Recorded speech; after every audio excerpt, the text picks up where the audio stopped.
Dobar dan svima, ja sam Borislav Despotović, novinar i urednik u informativnom programu Radio televizije Vojvodine i voditelj emisije Biznis Monitor. Meni je danas pripala čast da budem moderator ovog prvog panela. Pošto imamo malo vremena, neću da dužim, razgovor će biti na engleskom, ja ću samo napraviti kratak uvod. Sa nama su danas njena ekscelencija Oana Kristina Popa, ambasadorka Rumunije, zatim gospodin Goradan Bakota, njegova ekscelencija ambasador Republike Hrvatske, zatim zamenik ambasadora Republike Italije Sergio Monti i ekonomski savjetnik ambasade Slovenije gospodin Dejan Gladić. Kao što sam i rekao, razgovor će biti na engleskom, pa ćemo odmah i početi. For the beginning, question for all of you. How economic cooperation can help regional stability in Western Balkans? Which branches of the economy do you see as the best solutions for that? I think that gentlemen wouldn't have mind to start with you, Mrs. Popa.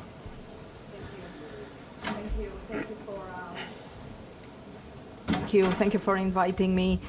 It is always great to be in Novi Sad, and thank you to the organizer for this initiative. Well, to briefly answer your question about how economic cooperation can help the Western Balkans, we need to look a little bit back in history and to realize that economic cooperation was actually the main recipe of success for all reconciliation processes in Europe post-conflict. If we remember, the European Union itself started as a union of coal and steel. So economics was and commerce was the core of the EU back in the beginning.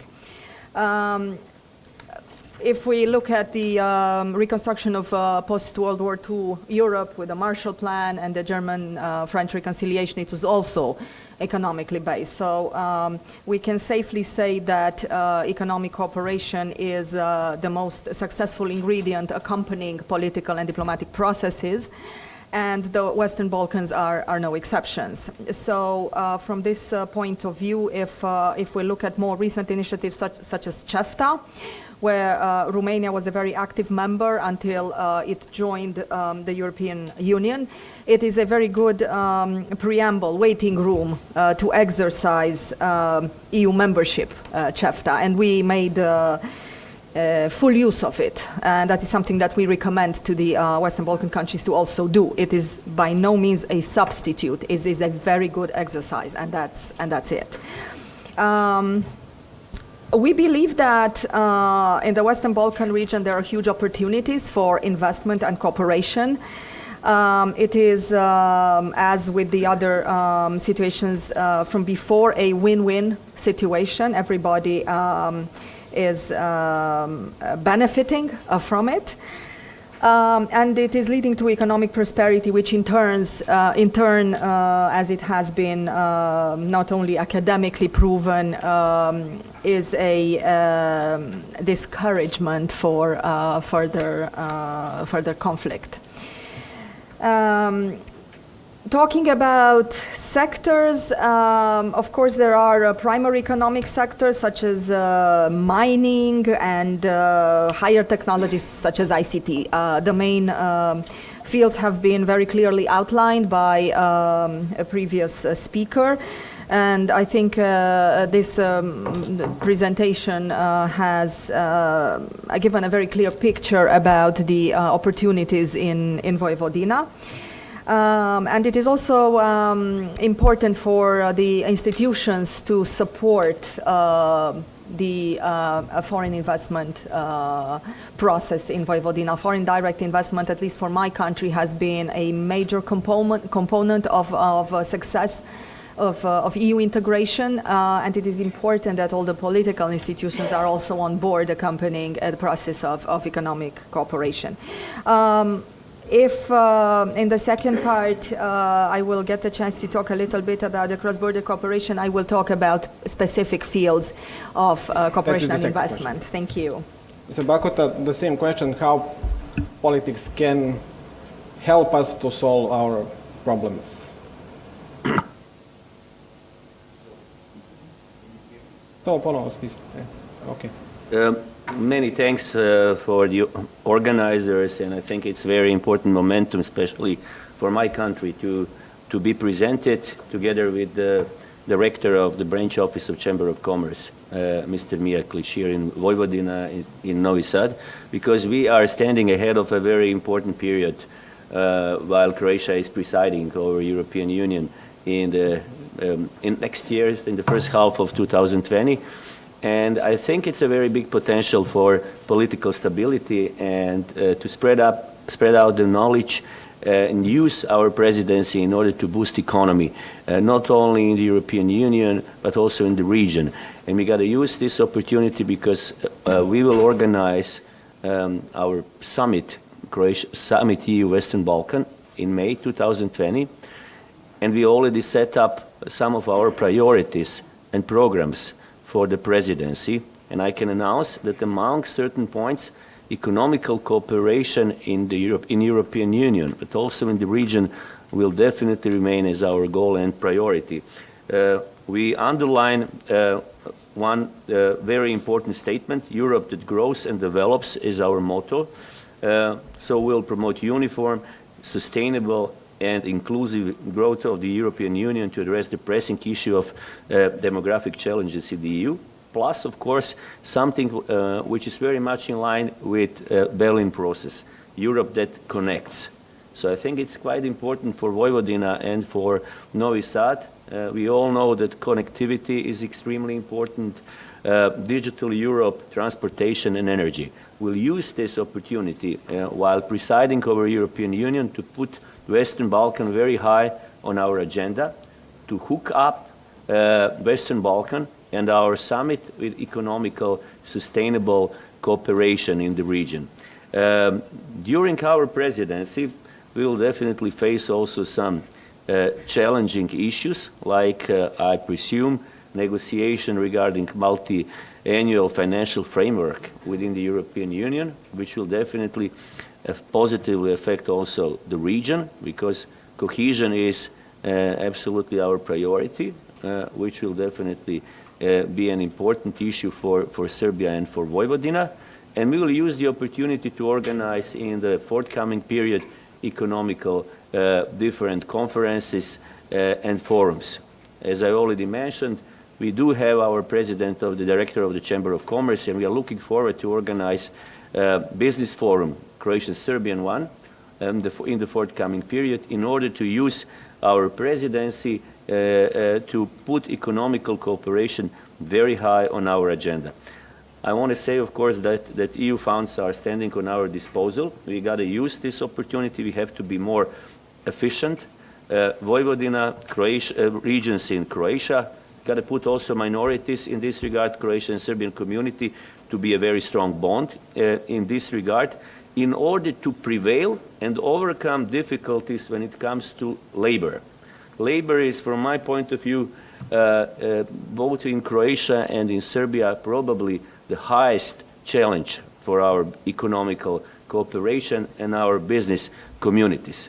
So I do see cooperation between Croatia and Serbia, Croatian regions in Vojvodina, very much in focus and dedicated to overcome problems and difficulties when it comes to the labor issue.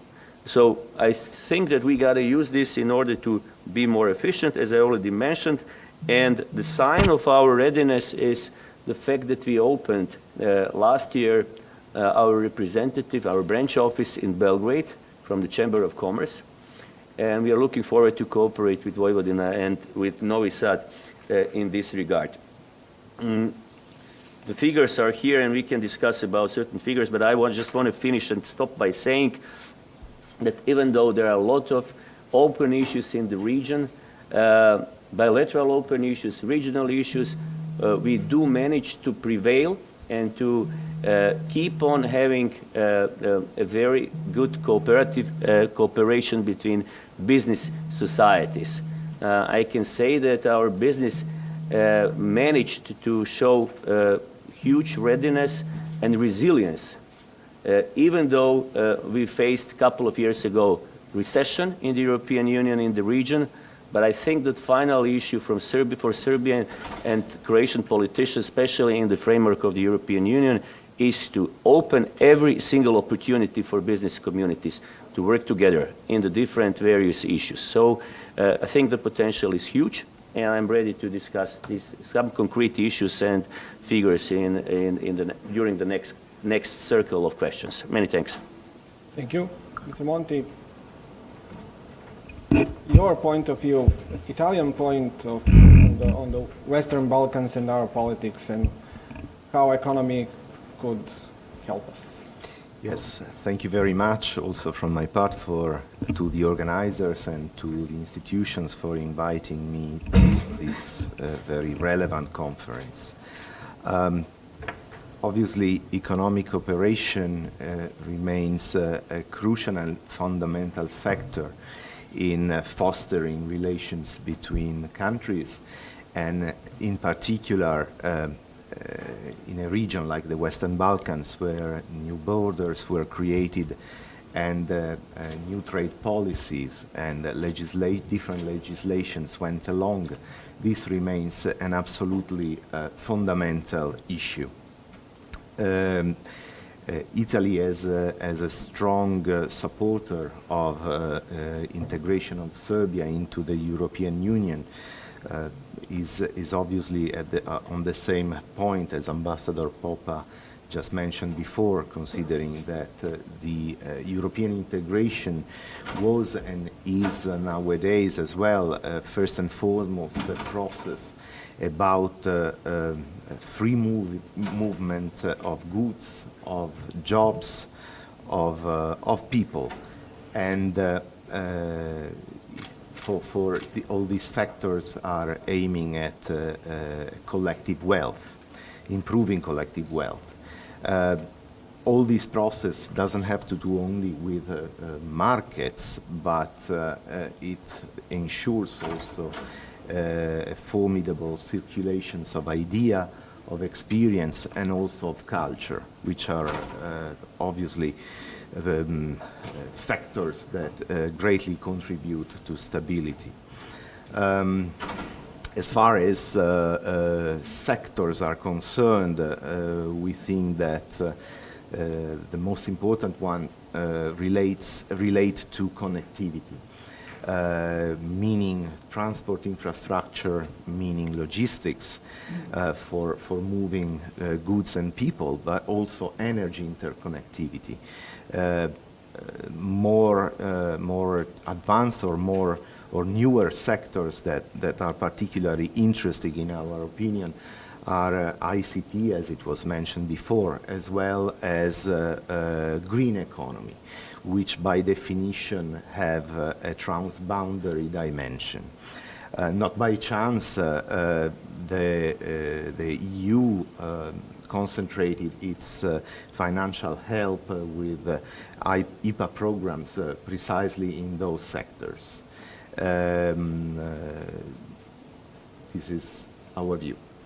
Thank you. And at the end, but not less important, point of view from Slovenia, first EU member of ex-EU republics, so you are totally in this matter, in this region, in this politics, and what is the point of view, how economy can help us? Well, first of all, thank you very much for the invitation, and apologies from our ambassador. He needs to be in Slovenia. We have Bled Strategic Forum right now happening, so thank you for this opportunity for me being here. So what else sensible to add up to my predecessor? I mean, economic cooperation, I mean, and how can it help regional stability? I think everybody would know how to answer that, but maybe I was thinking to answer it in a way that, you know, I was born in 81, right? So I'm kind of saddened in a way that Yugoslavia lasted approximately 45 years, and after the dissolution now for almost 30 years, you know, politically, I mean, of course, I mean, the region is stable and everything, but it's not settled in a way. And I can only congratulate economic I mean the companies in the region and the economic and the institutions, that the economic cooperation doesn't see and doesn't have the limits. You know, there's no borders in economy. You know, we see we see investments of Serbia in Slovenia, Slovenian in Serbia, Croatian in Serbia, Croatian in Slovenia, and vice versa, and there's no problems. And this is really something encouraging. This is really something that I see as a plus. So economic cooperation is definitely an element of regional stability, and I think that there's not a doubt actually, egg or chicken, what comes first. I think here economy is the one that is pushing the politics to cooperate, to find solution, to move forward, you know, and to be successful. Because at the end of the day, I mean, we are all here for the welfare of the people. I mean, you know, for our lives to be better. Which branches of the economy? Well, I think any branch of the economy is important as long as there's cooperation. And the title of this panel is Different Industries, One Goal. And you said a stable economy is like a goal. I think a goal is profit. So I think stability and stable economy is a precondition for this, for investments, for cooperation, and so on. So it would be really hard to say and to point out, you know, which branch is now the most important.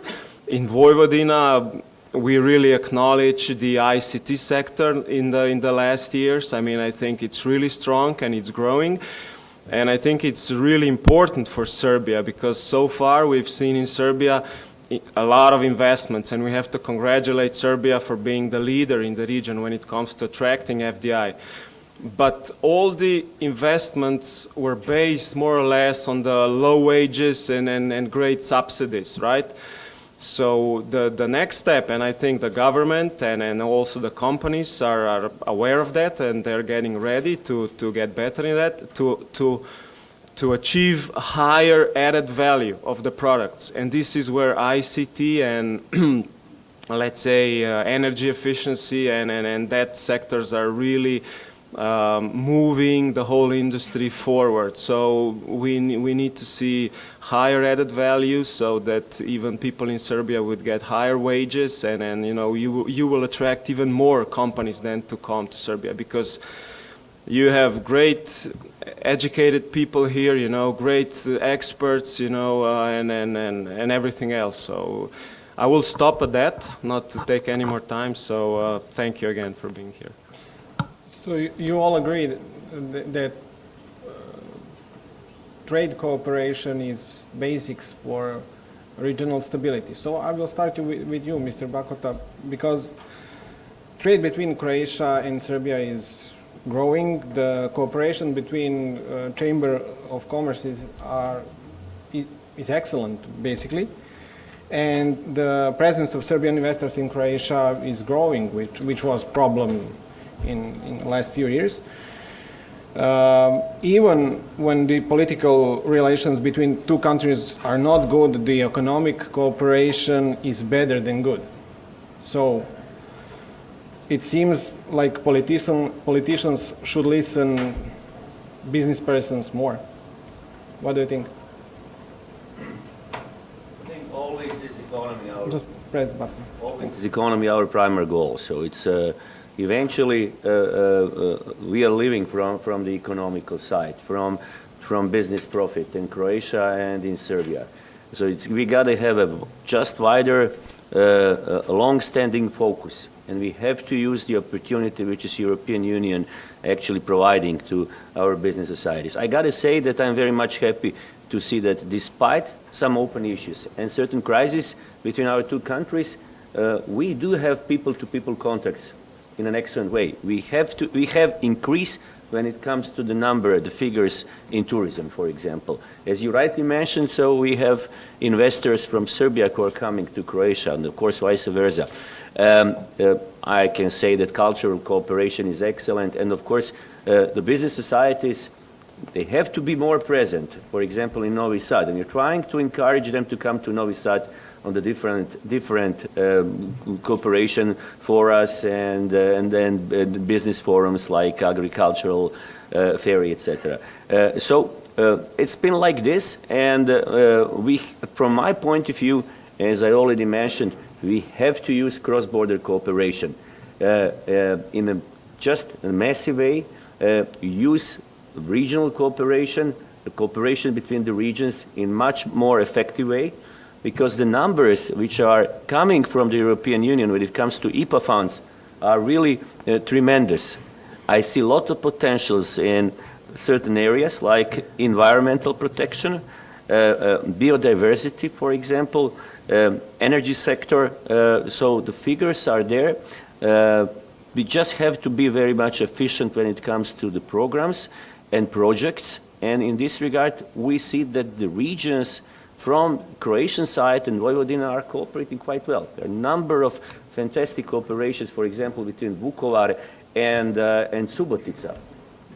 Maybe we have to be more active in presenting some progress and some goals and what we have achieved in the previous time in media, in social media, etc., in order to spread out positive information about our cooperation. So I think that Croatian presidency 2020 we have to use in order to boost cooperation between two neighboring countries, because there we definitely and certainly have some very positive examples in our cooperation. Will politicians listen to them? To all of them, from both sides? We have responsibility for our citizens on all of the levels. And as I already mentioned, so we will organize business forum. This is our goal. So stability, as my Slovenian colleague mentioned and the other colleagues, is absolutely precondition for economical cooperation. Based on the use of the EU funds, we managed in Croatia, for example, to improve our credit rating, which eventually bring some definitely benefits for our citizens, because the credit rates are getting lower. So this is this responsibility which we have to show, and to overcome some open issues which will never be resolved totally and completely. But again, if we are moving in the framework of the European Union and the European values, I see some progress in the future. Thank you very much. Mrs. Popa, Mr. Bakota also mentioned regional cooperation. You mentioned CBC programs. Are you satisfied with the Interreg program specifically, because it's developed with municipalities in Vojvodina, between municipalities in Romania? And are you satisfied with other cross-border programs?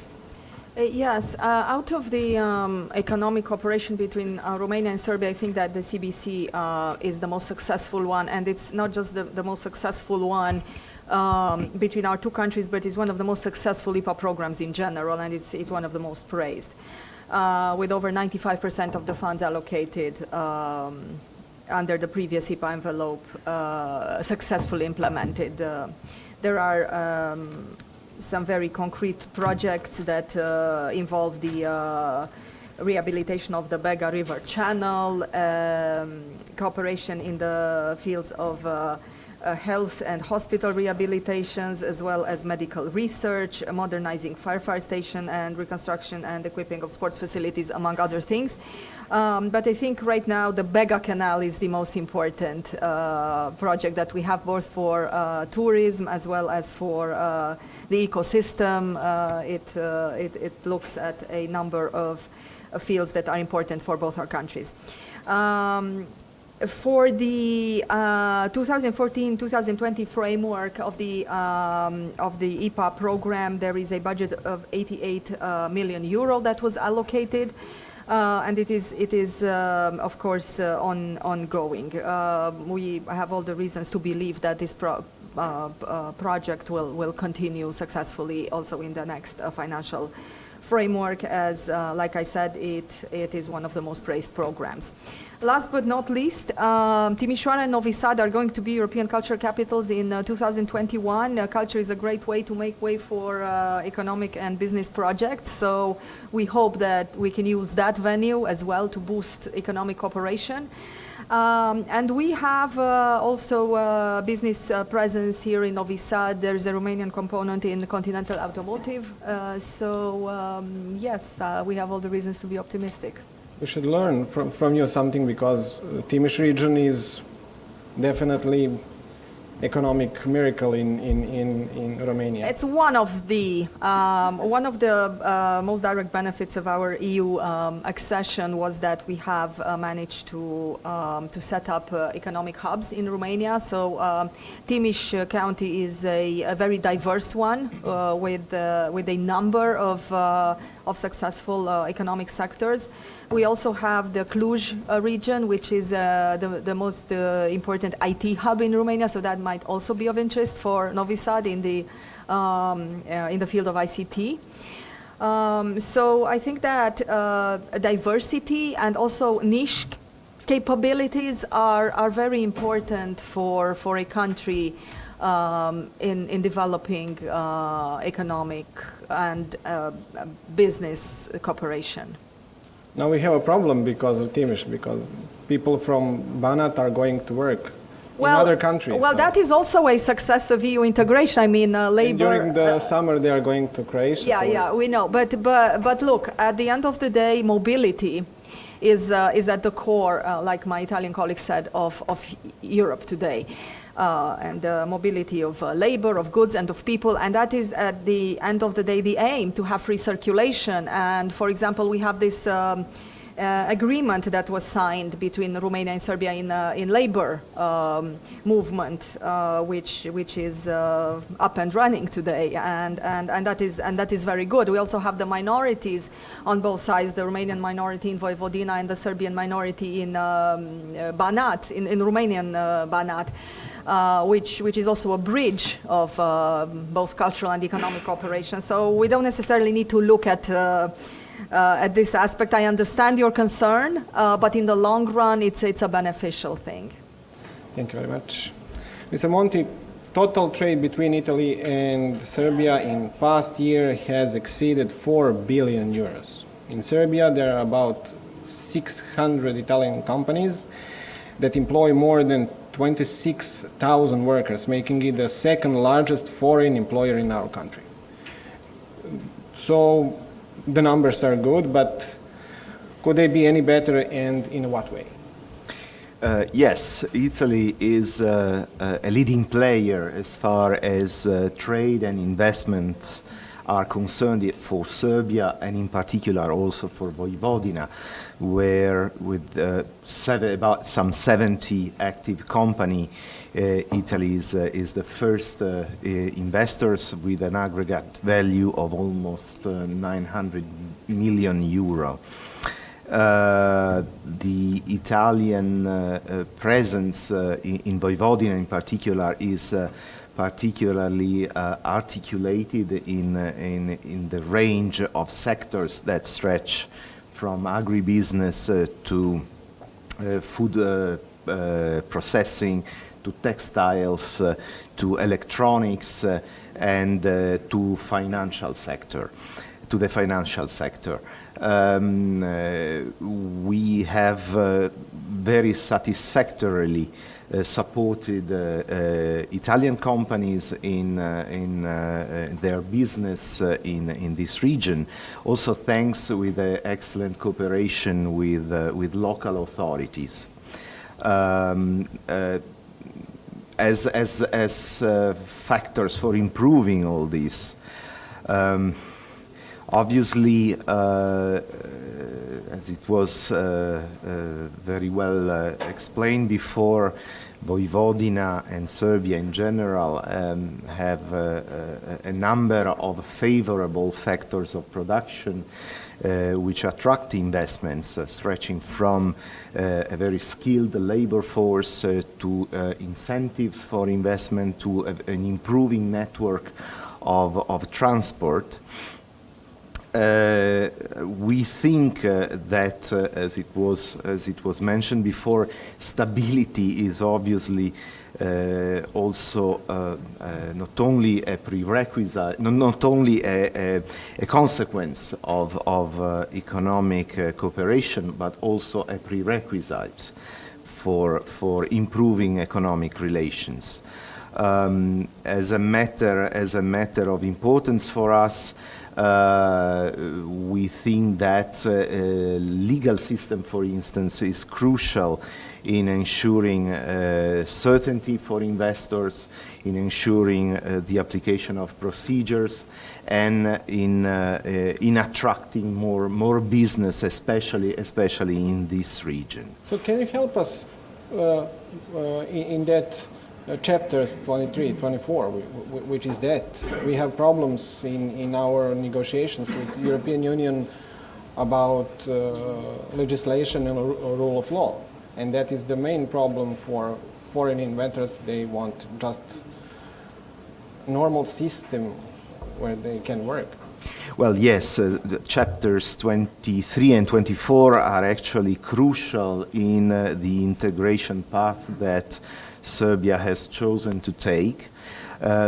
These are very, very complex matters that are dealt with in the framework of these chapters, and they required extensive reforms.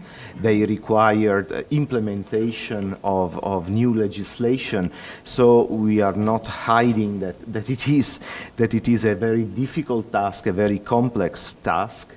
But we have always been very adamant in saying that if from one side Serbia has, so to speak, do its homework, we have always been willing to provide help, to share experience, to share best practice in order to speed up this process and in order to have this country as soon as possible in the EU family.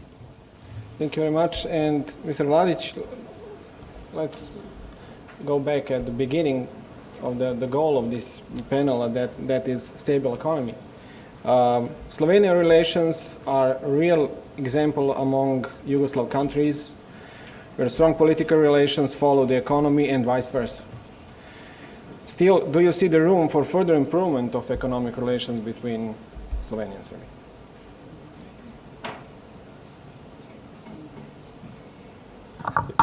Yes.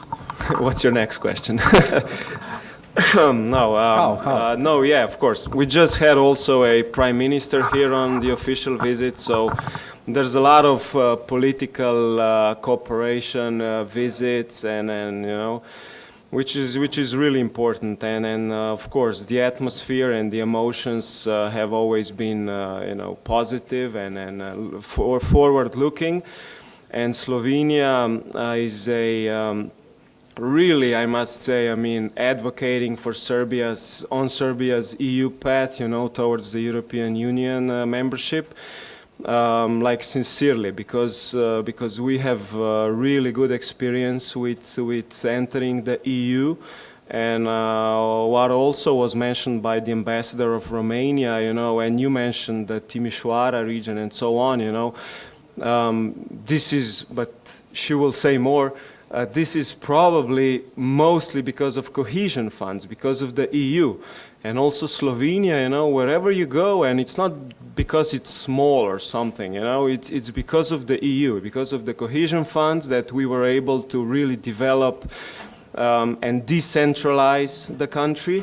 And wherever you go, you have all the infrastructure and everything is there. And when we are talking about cohesion and labor migration, you know, when we see Serbian workers going to Western or Europe, you know, to EU, it's not really a cohesion, right? I mean, so when Serbia will enter EU, and I hope that it will really happen soon, then we can really talk about cohesion, because the money will be flowing in so that the basic stuff, the infrastructure and everything will be developed faster.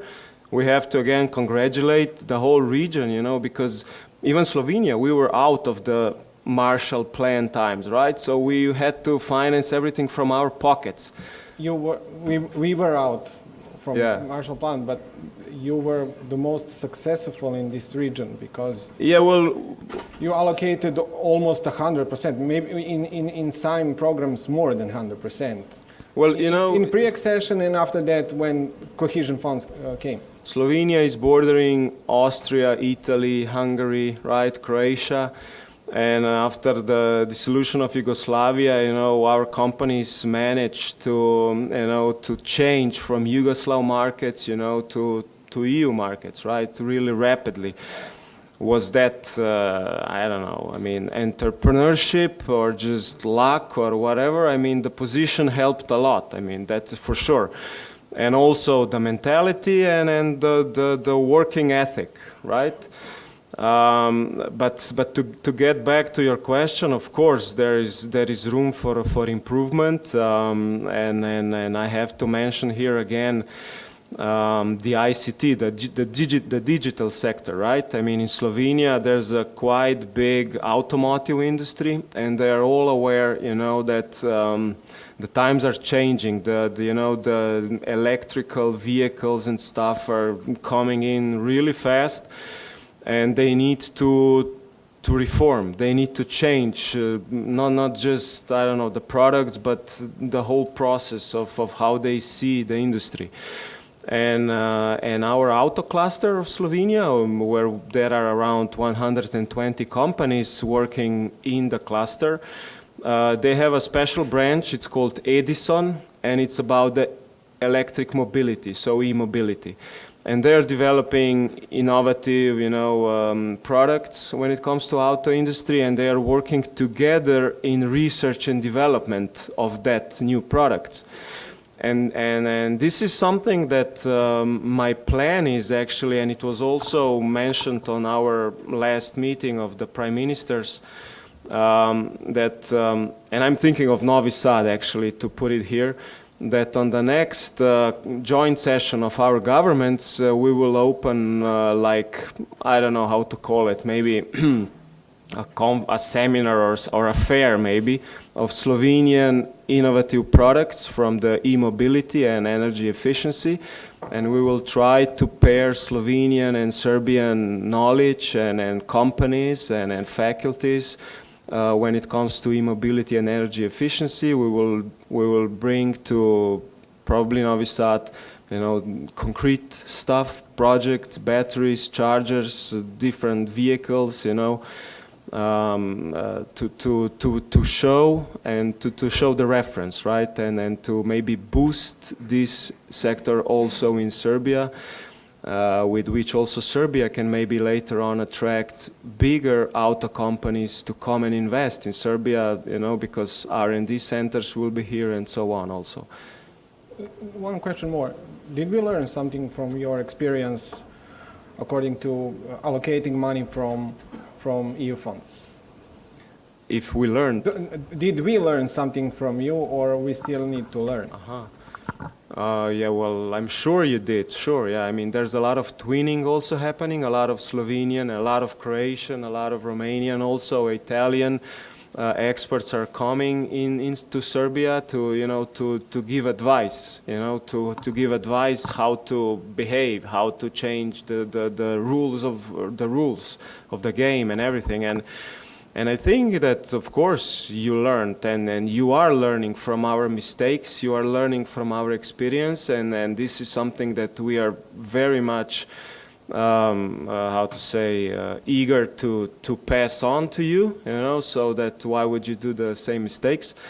And whenever Serbia needs any advice, they always turn to us. It's no problem, you know. But yeah, you are learning. Of course, you are in the process of EU integration, and you are doing it professionally. Thank you very much. If you want, you can ask questions, please, in English. We have a few minutes more for that. Može i na srpskom, pa ćemo prevesti, da.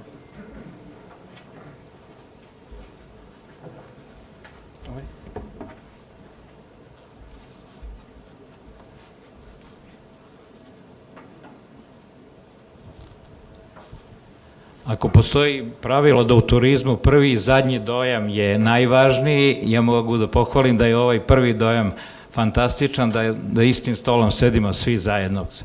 Ono što je bitno, ono što je spomenula već gospođa ambasador Kristina Popa, rekla je da je ekonomska saradnja važna za prevazilaženje kontakata.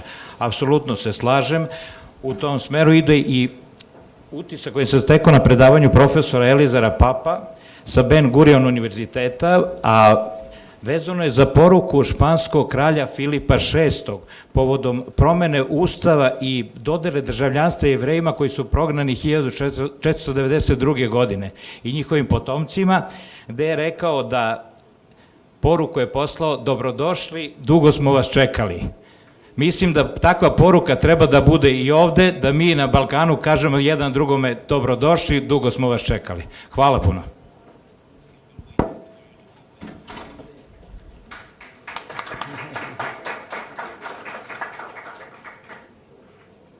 Ovo je bila poruka, ima neko pitanje?